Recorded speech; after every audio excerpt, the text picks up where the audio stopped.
उपमुख्यमंत्री फडणवीसांच्या कार्यालयाबाहेर तोडफोड करणाऱ्या महिलेची ओळख पटली। धनश्री सहस्रबुद्धेंच्या घरी पोलिसांची टीम दाखल। महिला मनोरुग्ण असल्याची माहिती।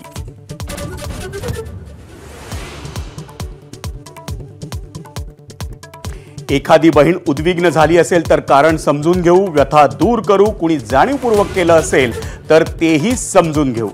फडणवीसांची तोडफोडीवर संयत प्रतिक्रिया।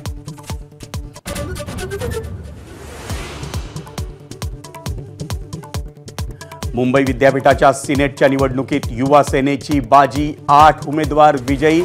इतर 2 जागांवरही युवा सेनेलाच आघाडी।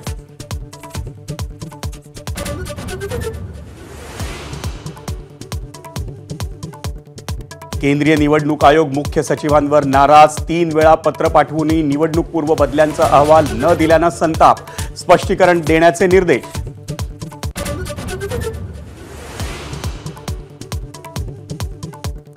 पोलीस महासंचालक रश्मी शुक्लांना हटवण्याची काँग्रेस शिष्टमंडळाची केंद्रीय निवडणूक आयोगाकडे मागणी।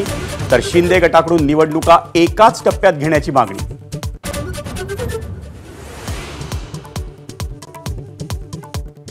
धर्मवीर 3ची पटकथा मी लिहिणार। देवेंद्र फडणवीसांचं सूचक विधान। त्यांनी औरंगजेबावर चित्रपट काढावा। राऊतांची टीका। तर राऊतांवर दलाल नंबर 1 चित्रपट यावा। संजय शिरसाटांची टीका।